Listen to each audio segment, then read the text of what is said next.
Let's start with Jim. We probably, and the reason I say that is I'm just curious as to what, because we've never actually sat down and said, hey, what's going through your mind as to the beginning of the season? So I'd be interested in hearing that.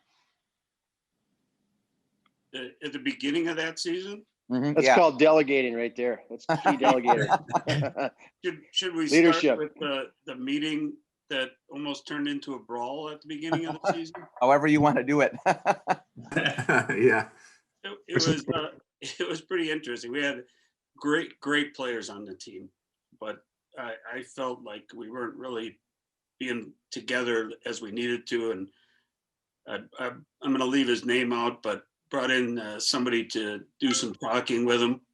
And Ian was diametrically opposed to doing it. So we had a fight ourselves, and Bill had to pull us apart. And then, no, I'm kidding. So then Rob Keogh came in and, had a meeting with you guys. And when he came out, I said, how did it go? He said, I thought they were going to kill each other in there, And I said, oh, okay, well, that worked good. But he brought in some ideas of some goals and some goals we had talked about, but the team really brought together I think that moment of like finding a way to fight with each other also brought the team together to start finding a way to attain those goals that we had been talking about for a long while.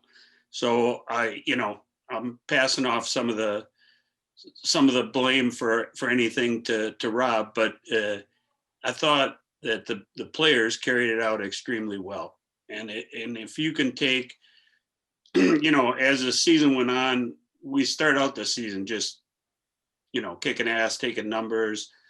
One of the games that I was the most proud of was South Carolina, where we had to play on a Friday, fly on a Saturday, play on a Sunday. And we played against like Clint Mathis and Josh Wolf and Cole and Provy handled them the whole game. And we just shut them down. With the back three we had, not much got through. Lamphere in the middle, and that was that. But that was a very highlight until we got to the Final Four. And I remember we had to go down to Dallas, where we had lost in '94 in the same round. And I remember that moment pretty well, where we went down and we absorbed a lot from them for the first 40 minutes, 45 minutes. And then once we started taking the game back, we never looked back. And we won it going away 2-0. Some guy from Norway scored a goal in that game and created a great situation. And it was a terrific game for me because I was good friends with their coach, and I was really glad to come back and win. But I remember walking into the locker room and everybody was celebrating like we just won the national championship. And I remember saying pretty clearly, instead of like saying, hey, stop celebrating, we got more to do or anything like that, everybody was talking about we're going to the Final Four. And I just said, hey, we might as well go there and win it at that moment. And I'm not sure anybody thought about that or not, but for me, that was kind of how I felt. And when we got down to the Final Four, everybody else was scrambling around trying to practice outdoors. Our goalkeeper, John Wilson, was out. We didn't want to risk Belskis because our backup goalkeeper was a field player to be named later. And so we just went inside and played some 4v4s and moved around, and while everybody else was getting wet out in the cold snow on the ground, because I looked at the field and you were going to pull up a tarp, it was going to be perfect. So that was really good. And what a great second goalkeeper to have that year, John Belskis. He came into a game in overtime, made a save right away, and never let anything in after that. And for his troubles, got his picture in Sports Illustrated, I think. And with that beautiful goalkeeper jersey that we had for him. Talk about fitting really Oh my loosely. God. That one did Houston. not. Nice. John. Nice. Doc Hollywood. With the taped on number, with the taped 0 out of duct tape. Oh my God. And Yeah, Jim, but it Jim, was expensive duct tape. Yeah. Yeah. It was yeah, matching. Jim, you mentioned that guy from Norway scoring a goal. I'm pretty sure he scored a lot of goals in that run, right? Yeah. And then He scored Belskis at SMU, scored quite a Belskis, I few. think, picked off 20 crosses in the first half. Belskis, you were at the top of the box picking out crosses. I have no idea. Hey, I had a honestly, power bar over on the side. It was fantastic. I was scared list at SMU. That was the worst because I tried to play cool, but that was the game I was the most nervous about because I felt like I didn't want to screw it up. Like I was coming in for the first time, really. Yeah, it was just like the week of thinking about it, like took a lot, and I was trying to just play cool, but I was nervous as hell. You grabbed a lot of crosses. I'm not sure they had a lot of clean shots, but they had a lot of balls in the box, and they came piling in. And all those guys worked in Chelis's dojo, so they're all coming in with karate kicks flying. So, you had to do a lot. So anyway, got to the Final Four. I thought we had this dinner before the game, and I just said something like, we're just happy to be here or something like that. I was, I'm not good at speaking. I should have had Ian get up and speak actually, but they asked for the head coaches, so I did it. And one of the head coaches from Portland gave a really good talk, and he said at the end of it, I'll never forget. And he's died since then. He's a great coach and worked on the U.S. national staff, youth teams, and so on. And he said, "You got to go out there and remember every blade of grass." And I thought that was like a watchword saying for him. I remember that and like totally embraced that it was just like embrace the moment, don't like look around and just pull it all in. Yeah. I took that as a valuable and I thing for thought them. that's the way we played. I thought that was the way we played. We had some troubles getting down. Our AD wasn't very happy with us in some ways, but we were all resolved. It was like everybody said, "Okay, here's what we're looking at. We're looking at what's on this field, and that's it." And I tell this story today when I hear coaches that are constantly screaming from the sidelines. I felt like those were games where our coaching staff hardly had to say a word during the game, because I truly believe that soccer is a player's game, and the way I coach is to try and get players to absorb the game and take it over so much that you don't really need to say much once the game starts. And I think, like on ESPN, they had a big thing in, I think it was a semi, but where we all huddled around and we were talking, but it was really that Travis had broke his shorts and he was trying to change them, and we were all around him so that they couldn't see him on the cameras, taking his old shorts off and putting the new ones on. So, but it was really a player's game, and it was great to see for me, because that's how I think the game should be, is players making decisions on the field, making things happen. And like in the final, the combinations that led up to the winning goal and some guy from Norway scoring it again was just a terrific thing. By the way, that guy from Norway was a walk-on at UW. He just walked by practice one day and asked if he could join in. And eventually he did. And that was an interesting come on for the guy who had scored a winning goal in the national final. Lars, didn't you win a national championship at Oshkosh before you walked on? Yeah, it wasn't Oshkosh. It was whichever. Sorry. Eau Claire, right? Also clear, Yeah. No, we placed. I think we placed third in the national championship without losing a game. Wow. Did you score a winner in the final in that? No, we never got to the final. Sunrise. Lost to Purdue.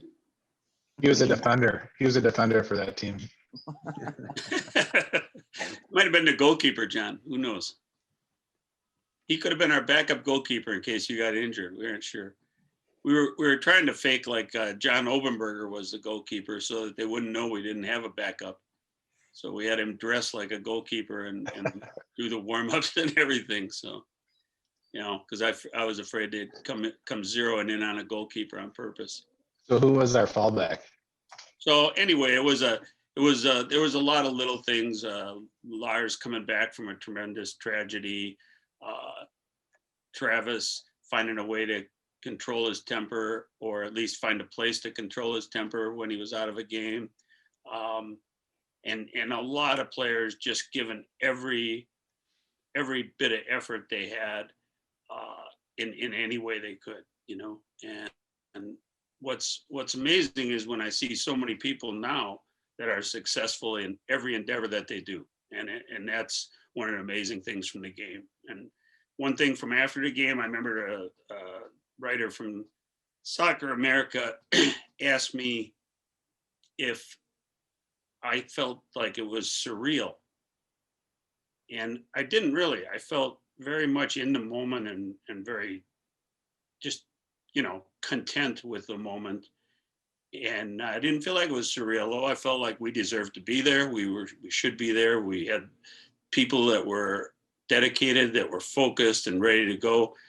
And we had terrific players, great coaching staff. I mean, having Bill Redden and Ian as assistant coaches, like anybody would dream about that. But the moment he asked me, is it surreal? I just said, I didn't see Fellini anywhere out here. And I don't think he understood, but he printed it. And I remember Mark Babbage actually knew who Fellini was. And you guys can Google it quickly and look it up because I'm sure no one else does. And then he just called me up and started laughing. And but that's how I felt. I didn't feel like it shouldn't have happened or it was unusual. And just based on how we played during the whole year. And so that's my tale. I could go on forever about it. Yeah. I'll give you a very quick response from me. And that was, after our freshman year, not making the playoffs with the group of players we brought in, or what Jim and Ian brought in, it felt like we let down the program. And then going into the second year, having the high that we did, beating Indiana in the playoffs, playing in Virginia and losing, that was a confidence builder going into the third year for us. The third year, feeling like we fell short by losing at SMU. Going into that fourth year, the confidence was there that we had a great team, and if we were firing on all cylinders, we could do something. And as we started off that season so well and ended up in that rankings, and ultimately wanting, for me anyway, I was saying to Scott, I was looking at those rankings every week. I wanted to be in the top 5. I wanted to end the season in the top 5. It was just that goal of, we're here. We've done what we needed to do over the last 3 years, experience the highs and lows, that we're going to take that and try to make this the best year that we possibly could. And so my expectations were that for that last year is to leave it all on the field. This is our last year, at least for the seniors. We're going to let this program know that we've done everything we possibly could to make it a success. And obviously we achieved that. You guys I'm telling were. you, Oh, go ahead. I'm looking at this group and it just makes me want to talk about Old Country Buffet and soft serve ice cream. That fueled us to the championship. Great players, yes. Old Country Buffet, every stop. That's all I got. Talk a little bit more about that kind of thing. Like, obviously, everyone, you get to watch what happens on the field, but like, what kind of relationships? What was the team like off the field together? Who wants to take that? Shay? Forsyth? Well, I'm not look touching at that. these guys, man. I mean, Wow. I feel like we could go win this again right now. I know, right? I think, just the fact that we're on this call, man, I want to go grab a beer with every one of you guys. And I think that sort of typifies what you know, for this group, like what we were, how we came together that year. And we, you know, I remember having the team meetings with the captains beforehand and, you know, sort of just planning out our strategy for who we were playing. And, you know, the coaches always had good insights on, you know, the team and scouting reports. But there was just a bond and we just kind of came together for a common cause. And I can't remember who led. Maybe you guys recall if it was Steve, the strength coach. But do you remember that we had that goal setting, you know, meeting, and we were kind of throwing out some wild ideas, and we're like, why wouldn't we? Our goal should be, you know, to go to the Final Four.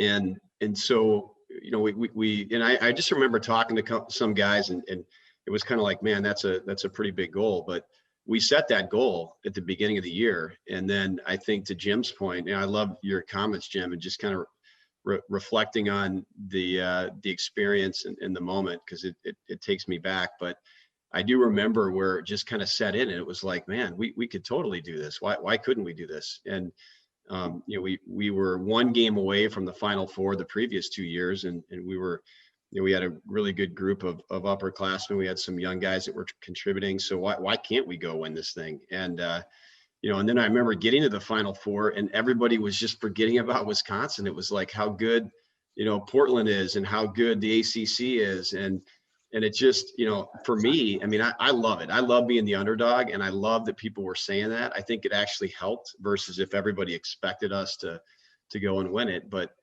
I don't know, that's to me, it was just a great group of guys. We're all different. We all kind of come from different backgrounds, but we all just kind of came together. We embraced the cause. We believed in ourselves, and we just wanted to doubt, you know, we wanted to prove all the doubters wrong.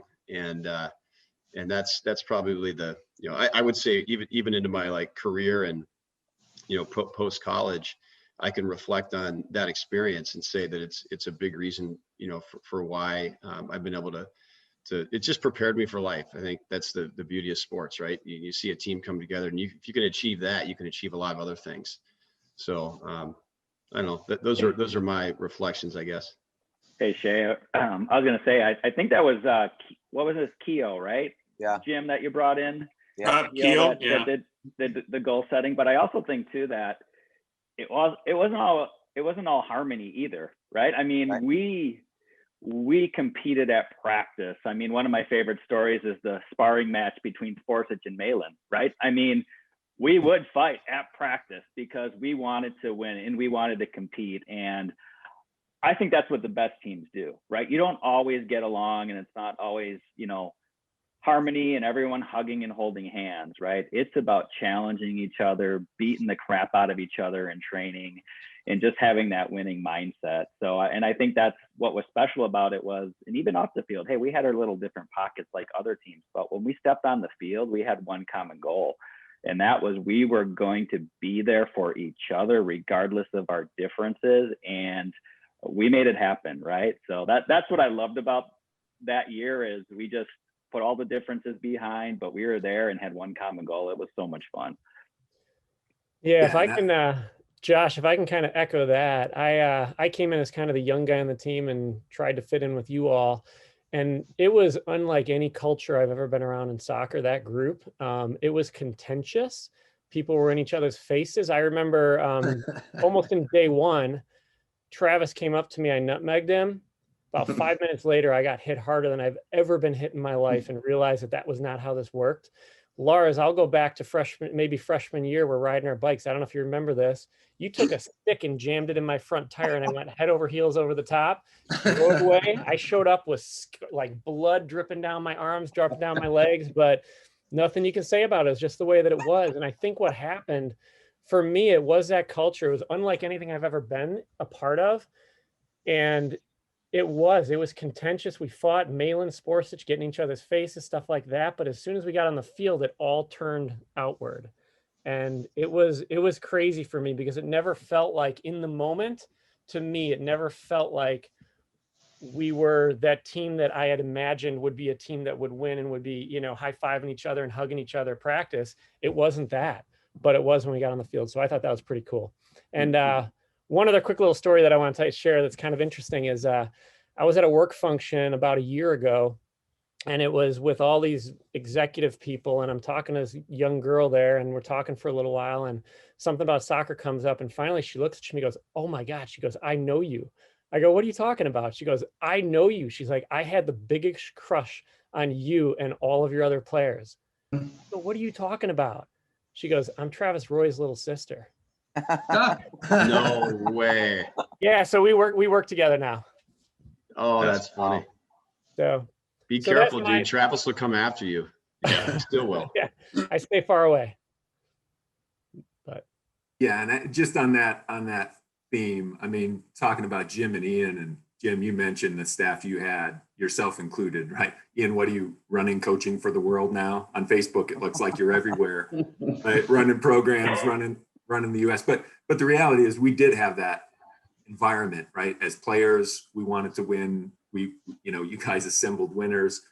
And that last year in particular, I felt like when I look back at sessions, it was, a little bit of technical, keep us sharp, and then get out, and whether it was 8v8, keep away, full, no rules, full contact, and then just play. And we had such a strong team through that whole 24, whatever the number was. We were strong. And I think you guys did a great job of setting that up, where you put us in that position every day, and we would be aggressive and intense, and we would sort things out in the moment. And that's part of what drew us together. To me, that's part of what made us so cohesive and so strong as a team. So just a little bit of kudos to you, gentlemen. Thank you. Thanks, Scotty. Couple of positives. I remember at the Final Four, the narrative was Clive had both Portland teams in the Final Four. Bruce Arena was trying to win, I think, 5 straight, which you guys stopped. And Duke had all those freshmen, like a top stud group of freshmen. And the only narrative they could find about us was we didn't concede many goals and we didn't score any goals. So I kind of echo Shay's sentiment. I didn't feel like, and I think that was part of the chemistry that you guys bred. You had that kind of chip on your shoulder, but it didn't feel like we got as much respect as we should have going in. And in fairness, we weren't a known program. But I think one of the things, because I think Proby's right, the contentiousness, the dysfunction at times was part of the chemistry to the good. But if you guys remember, after you beat Portland, the day off, there was a DARE clinic, like a whatever drug and alcohol awareness clinic in Richmond. And we all went, even though we had a final the next day. And Virginia had gone home and Duke didn't show up. Portland showed up, even though they were losing semi-finalists. So Clive got his guys out of bed after they'd lost to you, which was a credit to Portland, amazing credit. But we went and did that DARE clinic and ran around and did whatever we had to do. And I think that's part of the program too, right? So we won football games and we had our battles, but we did show up at the right times for the right people. And that wasn't necessarily, sometimes our administrative support and the support of the institution at times, but it was certainly the fans, and it was certainly, people around the program like Steve Merlin, and obviously Obi and Bill, that we had their back. So I'm quite proud of some of those positive things that we created, but I think you find them more in hindsight than at the time, because I'm not sure at the time we knew what we were achieving. I'm just going to interject just for a minute, guys, because, having coached against you, and obviously my relationship with Jim goes back to my high school years in Milwaukee, became very close with Ian, and it was because of how good you guys were. And it was a building process. I think you said it, Michael. It wasn't a 1 year. You guys, went out in '93 against Virginia, and I say this as honestly a fan of you guys. And I think that's one of the cool things about the Big Ten. When we knew you guys, being at Indiana, we're going to the Final Four, Coach Agley said, get out there, go support those guys. Go support Jim and Ian and that team. They're a great representation of the conference. And I remember after you beat Portland, I was in Penny Lane with Johnny Redden. and the Liverpool pub. And it was a little hard for Johnny Redden to be hearing everybody saying you guys were going to get whitewashed by this Duke team. And I started saying, anyone in this bar, I started saying it, and there were other Wisconsin people there. I'll take the bet. I bet you any amount of money, this Wisconsin team just going to do what they've done to everybody else. They're just going to roll over this Virginia team, because you guys were a tremendous team individually, but you were big, you were strong, you were everything that college soccer is supposed to be if you're supposed to win a championship. And I look back on those years at Richmond because it was a great environment, better than we've had, honestly, a lot over the past 25 years. So it was a great environment for you guys to showcase. But you guys were the best team in the country. I know what Ian just said. There was a strange narrative, and I haven't had to coach against you, and ended up being a fan that weekend. I was there supporting Jim and Ian and every one of you guys, Big Ten guys. You guys were the best team in the country, right? And you proved it on the field, and you hoisted the trophy, and you got the memories to relive in a situation like this. So, as you continue talking, I just wanted to throw that out. There's no other fans on this. It's strange I'm here now as a head coach, but I was a fan of you guys that weekend. It was awesome. All right, John, I'm not going to argue Thanks with to you. you guys, John. CDs with it on. Yeah, I just remember too, and I think Ian just wrote the size of the crowd there. What was it, 23,000 or whatever? But just showing up for that weekend, I think we actually had to shovel off the bleachers because there was snow on it. So I think the majority of that crowd there was expecting, one of the ACC teams to win it all. But just that mentality that everybody's been saying, we went in knowing we were good enough, but not arrogant. And just that starting 11 we had and the subs that we had come on, it was just, that team was, they were just destined to do it. So credit to all you guys. Todd, you just said this, and Shay mentioned it earlier, and a couple of you guys alluded to it. I actually watched the game in Wichita, trying to play for the Wings at the time, and I watched it with the entire team. And you had guys from North Carolina State, UCLA, Clemson, all these guys in the room watching the game. They all just said, Wisconsin. Who? Wisconsin? And they just kept saying it. And it was in a time when you couldn't get, it's not like the internet had the immediate results, right, for the games and things like that. So you actually had to do some digging to find out who won the weekend games each week along the tournament. And some guy named Keith Tiemeyer from a little school in Colorado finally said, Wisconsin hasn't given up a goal in the tournament, guys. Why not Wisconsin? And, all these North Carolina guys are like, Wisconsin. It was just an interesting thing that you guys all alluded to. They thought it was going to be a show for somebody else for sure.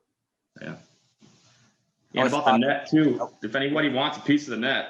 That is a large section. I cut some pieces for people way back in the day, but if you want some, I'll cut it up and I'll mail it to you. Could be a good gift for your kids or something. But send me some, Todd. I'm gonna ping you. I think I was the first guy to cut down a soccer goal net. You'd use that as a fish net. Leave it up to Dirty. If you want one, though, just seriously get a hold of me. I'll ship it off. So I think what's interesting, and I'll throw this out there. I don't have the memory that Jim does. I love you walking us down memory lane, Jim. That is so cool. But it comes up on occasion. I mean, same deal, Brian. Every now and then somebody makes a connection, and you almost got to remind yourself that you achieved this amazing goal so long ago. But we, one of the things I share with people about the experience was not only were we the underdogs, but our team was a total team, right? It wasn't like we had the best this or the best that. We just had a heck of a team. And the goal that we set, setting that record, or I don't know if it's been broken, but just not having been scored on in 5 games, to my knowledge anyway, I don't know that anyone's gone through without allowing a goal since it's a 5-game championship. But the cool thing about that was, I'm pretty sure, like, Provy, weren't you a midfielder or a forward? I don't think Cole played. I don't think he was a defenseman. Lamphere, I know I was a striker played all the all way over through high school till Jim converted me to a marking back. But isn't that interesting? It's like I think our team was basically a bunch of center midfielders. I mean, I played center mid my whole life, and then all of a sudden I come and I'm playing on the outside. we just, and that's because apparently Gentili was better than me. But I think that there truly wasn't like, there wasn't, individuals trying to achieve, some individual award. It was a team that came together. We all sort of fit into whatever spot, and credit to Jim and Ian and Redden for putting us there, right? For seeing that, hey, you know what, Provan could be a pretty good marking back. But we set a pretty high bar with a bunch of forwards and midfielders playing defense. And I just think it's a testament to, how we played as a team and how we viewed our roles. I mean, everybody had the humility to say, I'll do whatever I got to do to help the team do well. And Shay, don't feel bad. Gentili was better than all of us, so it's fine. Sorry, Mike. I mean, I got to go there. Belskis is shaking his head on that one. I never thought of that as a reason, but it would have been a good way to explain it to you at the time, Shay. It was a team of midfielders in a lot of ways, and center midfielders, when you think about center midfielders, they make good decisions, don't they? Usually they have to. If they're a center midfielder on a good team, they better on the field. Decisions on the field. And in the vernacular of the new U.S. soccer, it would be they read and understand the game well. So, having people that read and understand the game well makes for a team that really thinks well out there, no matter where they're playing. If they understand the role of where they're playing, they're going to make good decisions and be good. And like Scott was a center midfielder too, and wind up playing in the back. And if I remember rightly, Cole and Provy were both the all-time leading scorers in their states up until that point. Cole in Indiana and Provy in Wisconsin in high school soccer. Yeah. And it was a testament to them that they would switch those positions and make them work. There's a lot of people who who'd say, no, I'm not going to do that. The heck with it.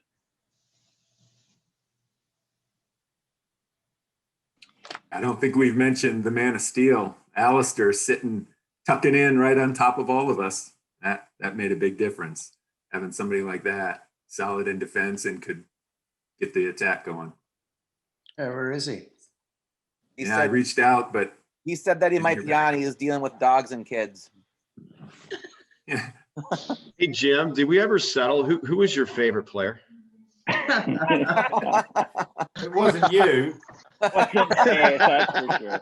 That's why I'm throwing it out there, okay? Yeah, I'll be that write guy. it in code in the chat. And it wasn't And if you Malin. guys can decipher it, that's fine. Black gold.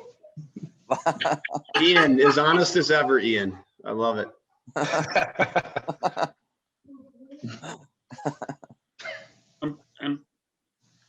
Okay. How many knots are you going to go through, Ian? Hey, so I've got one other little story, and I don't know if John will. I don't know if Belskis will say that this is accurate, because I think I told him this at the last time we all got together, and I think I embellished it a little bit. But what I remember is him in his Tron jersey, the new goalie. He's getting heckled in the back end zone of the goal. They're yelling at him. They start yelling at him, "Hey, big guy, you eat too much cheese up in Wisconsin."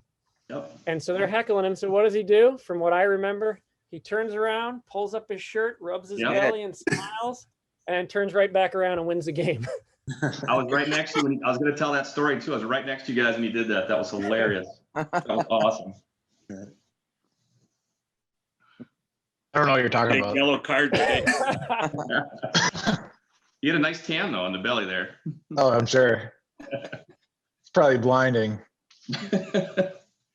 Was that SMU? I hadn't heard that story before. That was the final, I think. Final. I think it was the final game, Oh, that second half. So those nerves you mentioned at SMU, you were past those, I'm guessing. Yeah. Yes. Yeah. Yeah. Good. I think we were up to the time. Yeah. Yeah, and I was saying, we were talking earlier, and I just remember before that Duke game, the final, we were cool as cucumbers. I think we were doing 5v2. Yeah.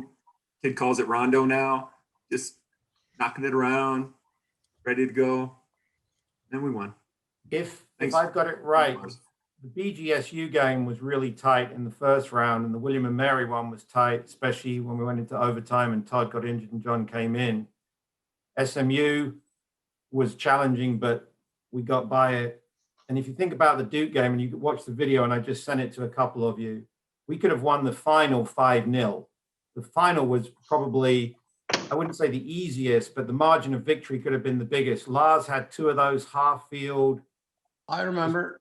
And you could have got them both, because we used to get them in training all the time, and you missed 2 of them, which would have got at least 4-0, which would have made it much more relaxing. But there you go. That's true. Well, I always remember the Bowling Green game. They had that one-on-one with Wilson. It was right in the penalty area or 6-yard mark, and the guy just totally topped the ball, right? And that was like the game changer, because that play could have just determined our fate in a totally different way. And then Doherty, you had that amazing near post finish, right? That was Bowling Green to put us up 1-0. But I just remember that, that game in William and Mary. I think that my favorite game of that entire year was going down to South Carolina, beating them, Josh Wolf, Clint Mathis, and going down there, because I think they were in the top 5 in the country, hot as heck. And we pretty much smoked them. The score doesn't reflect it, because it was a 3-2 final. But remember, we were up 3-1. Travis had that goal to go up 4-1. I think they called an offside. But that's when I knew that we were for real, and we could win it all, because that's a tough place to win.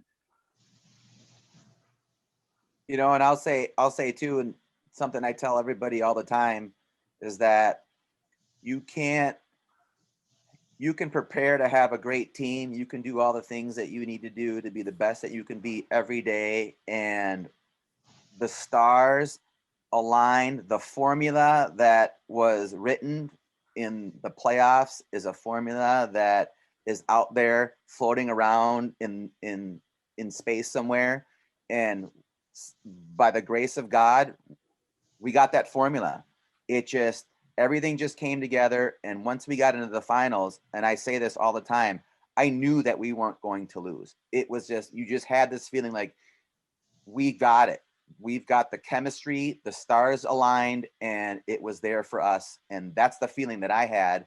And like I said, that's not something that just happens overnight. But at the same time, that's what you need. And, we got it. I'd echo that for sure. And first, I'd say thanks to all you guys for setting this up. It's great to keep kind of the camaraderie going around. Present coaches, John and Aaron, and you guys, Keith, for kind of hanging out with us. And then Jim and Ian for the opportunities you gave all of us. Obviously, there's ups and downs along the way, but it's a memory that I cherish with the team, and, lifelong friends, of course. But I do say I'd echo what you just said, Gentili, about the preparation that last year you go into playing college soccer. And I don't know that we ever set goals, at least that I was aware of. And I talk about a lot in our business today about preparing and setting goals. I give 95% of the credit even to Steve Merlin that last year, that spring training we did. And, getting Shay from doing dumbbells and beach muscles to actually doing stuff that would help him in soccer a little bit. I think that went a long way, us doing the sprinting, ladder work, strength work, rubber bands work. We didn't really do a lot of off-field training. We were supposed to, but I don't think any of us really did until that year. And I think we prepared, bringing in that Keogh guy you mentioned about setting the goals, and then just having a great group of leadership with Lamphere and Gentili, guys who have been around for many years, and then just a supporting cast of guys who were probably dominant players where they grew up. But be able to be role player guys. Like, I look at my kids, all 3 of my kids play hockey now, and every tournament they go to, they keep stats of assists and goals. And I truthfully, like, when we went through that thing there, I couldn't have told you scored a goal or anything in the games. It was a team effort always. At least it felt like to me. And it didn't matter who was scoring the goals, who was getting the assist or anything. Once we scored, you'd see the guys get together, and there were some subgroups, but phenomenal group of guys that were pulled together, and kudos to the coaches, and lifetime great memories. So it's my short, long-winded way of saying appreciate you all, and thanks for setting this up. Hey, Sporsich, if anybody should have been doing dumbbells, it's you throwing all those uppercuts when the refs weren't looking. Yeah. Could have used some too, buddy. I remember Jim coming in the weight room. Houston, what are you doing those curls for? Get over to that squat bar. I was like, Jim, I was just there, dude. Where were you?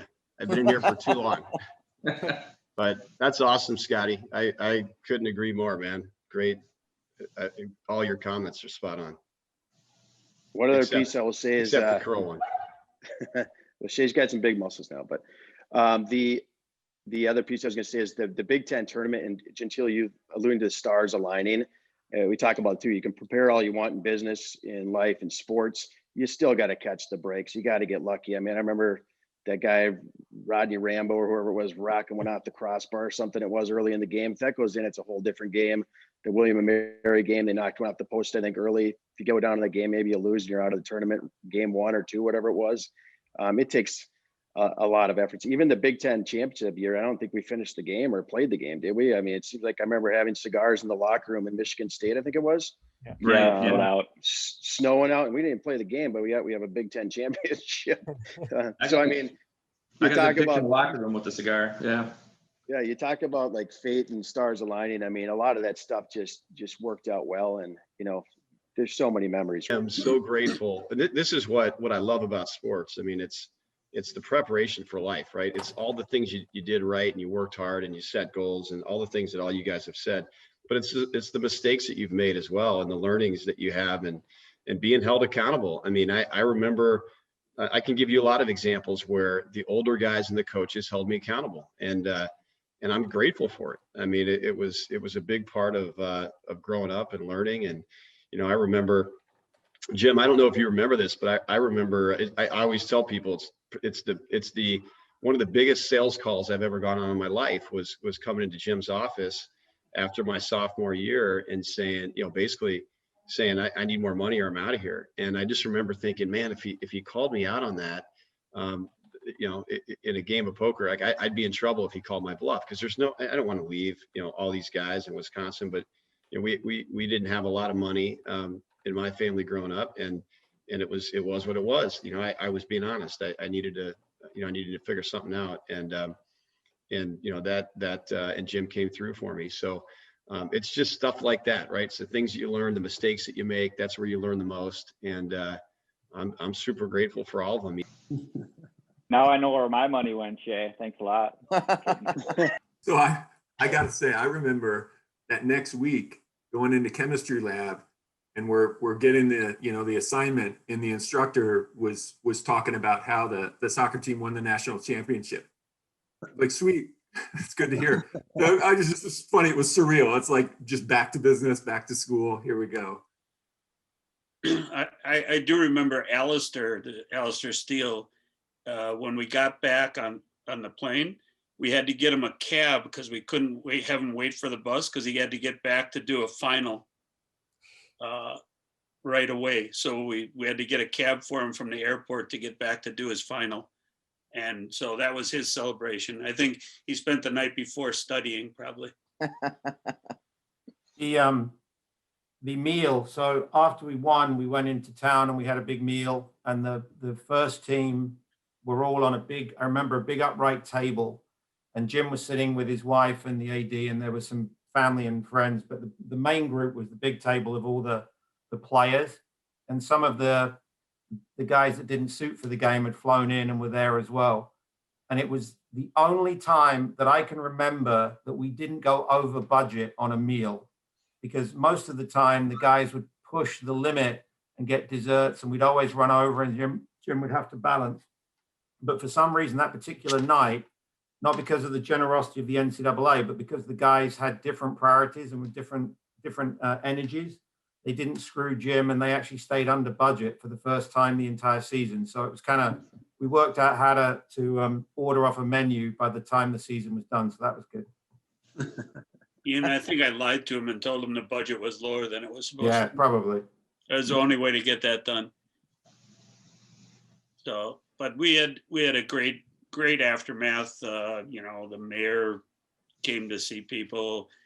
He told me to bring the captains over, and then he was pissed when I didn't bring the whole team. I don't know what that was all about, but There was a lot of joy in Madison because of this. And I remember my kids were watching it over at State Street Brats, and they had pictures of, like, you know, the whole place just packed with people. The guy who owns it was an ex-player from back in the late 70s. And he, you know, had pictures and had everybody in there and had a big party, and it was terrific. And you hear T. Meyer telling us that people were watching it in Wichita, you know, which is amazing that anybody would watch us in Wichita. So it was a great aftermath.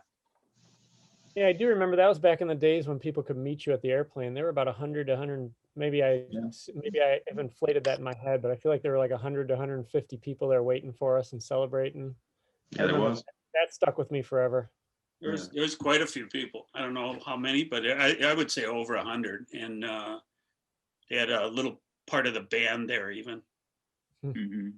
Yeah, we had a police escort, right? Didn't we have a police escort in the town with the bus? Yeah, except for Alistair.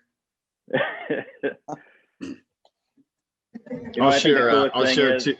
Oh, go ahead. I was just gonna say, I think the coolest thing of winning too is that I love watching any national tournament right now or NCAA championship, and in my mind it's like I won one of those, right? I know what they're feeling. It's such an amazing feeling, and I think you continue to appreciate that years and years after. It's such a special feeling to have.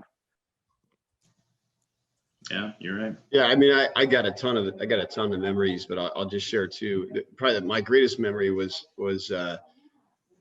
my dad came over. My parents came on the field, and I just remember, you know, my dad coached all my teams growing up, and I just remember hugging him, and I just completely lost it emotionally, and just like totally overwhelmed, and very grateful, you know, just for the experience and for all that he had done to pour into me and give me that opportunity. That was the most special moment for me, was with him and with my mom. And then just on another side, I mean, I literally grew up watching you guys play. Here, I'm born and raised here, so I watched you guys play in your college days, and it was really cool for me to hear you guys talk about the run to the championship and your experiences as a student athlete here, and even the coaches with Ian and Jim and their experiences now that I'm on that side of things. But really cool to hear you guys talk about it, and you know, for me to kind of see it through all the different stages of having been a fan as a kid growing up watching you guys, and then having played at Wisconsin, and now being on the other side of it as a coach. It's been pretty cool to see it all, and you know, we hope we're making you guys proud, and you know, that's our one goal every year, is to put the best outfit out there that we can, and best group of guys, best group of players, and get results and win. But you know, it's been pretty cool and pretty special to see you guys and hear your stories and your experiences. So thank you guys for taking the time to do this.